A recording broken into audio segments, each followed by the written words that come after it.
পুলিশের উপর হামলার ঘটনা চলমান রয়েছে। ঠিক আমরা যেখানটা আছি এটি আমবাগান এলাকা এবং ঠিক আমার পেছনে নিশ্চয়ই আপনারা দেখতে পাচ্ছেন যে পুলিশের বড় যে গাড়িবহর সেগুলো কিন্তু আপনারা দেখতে পাচ্ছেন এবং ঠিক এখানে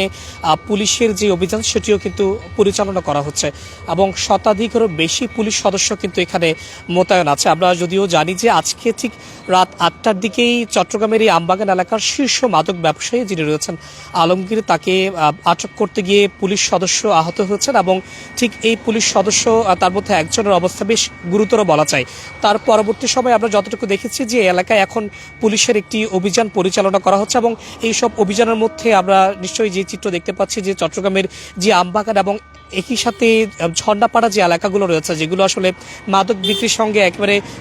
একেবারে বলা যায় যে মাদক বিক্রির স্পট হয়ে দাঁড়িয়েছে, সেই এলাকাগুলোর মধ্যে আসলে পুলিশের যে অভিযান সেটি কিন্তু পরিচালনা করা হচ্ছে। যদি একটু জানিয়ে রাখতে চাই, মূলত চট্টগ্রামের যে সকল জায়গায় মাদক বেচাকেনা হয়ে থাকে কিংবা মাদকের সাম্রাজ্য হিসেবে পরিচিত সেগুলোর মধ্যে কিন্তু চট্টগ্রামের এই আমবাগান এলাকা বেশ প্রসিদ্ধ এলাকা। এখানকার চট্টগ্রামের আমবাগান যে রেল লাইন এলাকা এবং একই সাথে তার পার্শ্ববর্তী যে ঝর্ণাপাড়া এলাকা, এইসব এলাকায় দীর্ঘদিন ধরে আসলে মাদকের যেই সাম্রাজ্য সেটি কিন্তু চলে আসছে এবং ঠিক এই এলাকাগুলোর মধ্যে মাদক নিয়ে আধিপত্য এবং একই সাথে কিশোর গ্যাংয়ের বেশ কয়েকবার আসলে সংঘর্ষের ঘটনা ঘটেছে এবং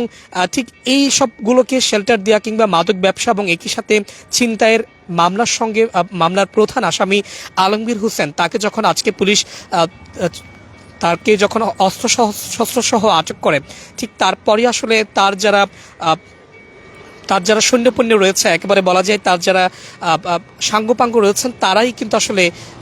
হঠাৎ করে হামলে পড়ে আইন শৃঙ্খলা রক্ষাকারী বাহিনীর উপর এবং এক পর্যায়ে তাদেরকে ছুরিকাঘাত করে এবং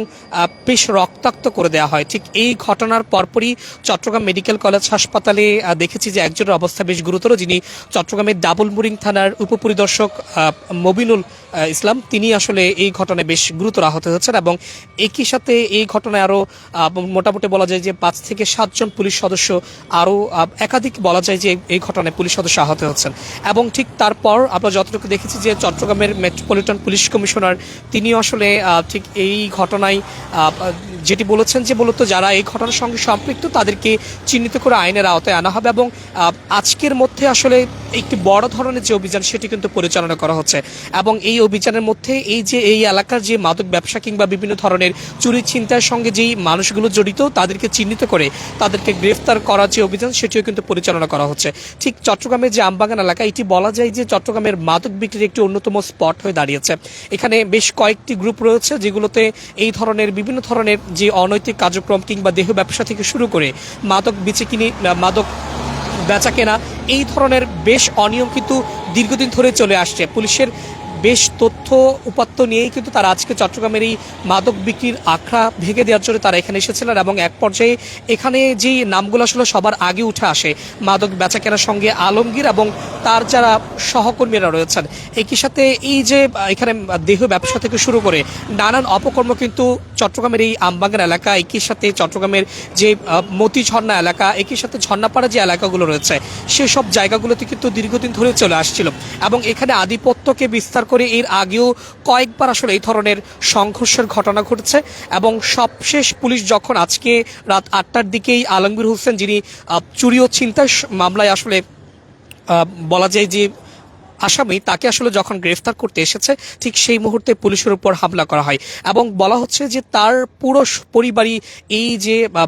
একাধিক মামলার আসামি রয়েছে তার পরিবারের মধ্যে রয়েছে মাদক মামলার আসামি থেকে শুরু করে দেহ ব্যবসার সঙ্গে জড়িত এই ধরনের বেশ অনিয়মের সঙ্গে কিন্তু তার পরিবারের সম্পৃক্ততা রয়েছে, এমন মামলাও কিন্তু দায়ের করা হয়েছে একাধিকবার। ঠিক এই ঘটনাগুলোকে নিয়েই চট্টগ্রামের এই আমবাগান এলাকায় আজকে পুলিশের যে বড় বলা যায় যে বড় অভিযান সেটি কিন্তু পরিচালনা করা হচ্ছে এবং এখানে বলা যায় যে প্রায় 3 শতাধিকেরও অধিক পুলিশ সদস্য এখানে মোতায়েন আছে এবং ঠিক আমরা যতটুকু দেখছি যতটুকুই আসলে চোখ যাচ্ছে ততটুকুই পুলিশের সারিবদ্ধ যে গাড়ি সেটি আসলে চোখে পড়ছে এবং পুলিশ কমিশনার তিনি আসলে যেমনটি বলছেন যে আজকে রাতের মধ্যেই এই এলাকার মধ্যে যে ধরনের মাদক ব্যবসা এবং একই সাথে বেশ অনিয়মের সঙ্গে যারা জড়িত রয়েছেন তাদেরকে আসলে চিহ্নিত করে তাদেরকে গ্রেফতারের যে অভিযান সেটিও কিন্তু পুলিশের পক্ষ থেকে নেওয়া হচ্ছে। আমরা কিছুক্ষণ আগে আপনাদেরকে চট্টগ্রাম মেডিকেল কলেজ হাসপাতাল থেকে সংযুক্ত করেছিলাম। সেখানকার পরিস্থিতি যতটুকু দেখেছি যে তাকে যিনি পুলিশ সদস্য আসলে এই ঘটনায় সবচেয়ে বেশি গুরুতরভাবে আহত হয়েছেন, তাকে ক্যাজুয়ালিটি বিভাগে তাকে চিকিৎসাধীন অবস্থায় রাখা হয়েছে। তার মাথার অংশে আহত হয়েছেন তিনি, তার পেছনে রক্তাক্ত করা হয়েছে, তাকে ছুরিকাঘাত করা হয়েছে এবং এই ঘটনা আরো অনেক প্রায় বলা যায় যে 7 জনেরও অধিক পুলিশ সদস্য আসলে আহত হয়েছেন, গুরুতর হয়েছেন একজন, বাদবাকি স্বাভাবিকভাবে আহত হয়েছেন। পরবর্তীতে পুলিশের অতিরিক্ত ফোর্স কিন্তু এখানে মোতায়েন করা হচ্ছে এবং পুলিশের যেই বলা যায় যে পুলিশের যেই অভিযান সেটিও কিন্তু এখন পর্যন্ত চলমান রয়েছে। তবে অভিযান শেষ হলেও হয়তো আমরা আমাদের সুনিশ্চিত তথ্য দিতে পারবো যে এই ঘটনায় কতজনকে আটক করা হয়েছে। চট্টগ্রামের এই যে আমবাগান এলাকা, এটি বলা যায় যে মাদকের জন্য একটি প্রসিদ্ধ জায়গা, যেখানে দীর্ঘদিন ধরে মাদকের সাম্রাজ্য চলে আসছিল এবং চট্টগ্রামের খুলশী ও ডাবলমোরিং থানাধীন আমবাগান এলাকায় মূলত আজকে এই অভিযানটি পরিচালনা করা হচ্ছে। একই সাথে যদি একটু জানিয়ে রাখতে চাই, এখানকার শীর্ষ মাদক কারবারি যাদের নাম আসলে সবার আগে আসে তার মধ্যে আলমগীর, যাকে আজকে মূলত পুলিশ গ্রেফতার করতে এসেছে, তার নামই সবার আগে উঠে আসে এবং ঠিক আজকেই তাকে গ্রেফতার করার সময় পুলিশের যে হামলা সেটিও কিন্তু করা হয়। সবকিছু মিলিয়ে এখন পর্যন্ত এখানে পুলিশের যে অভিযান সেটি কিন্তু চলমান রয়েছে এবং অভিযান শেষে হয়তো আমরা পরবর্তী যেই তথ্য কতজনকে আটক করা হয়েছে সেই তথ্য হয়তো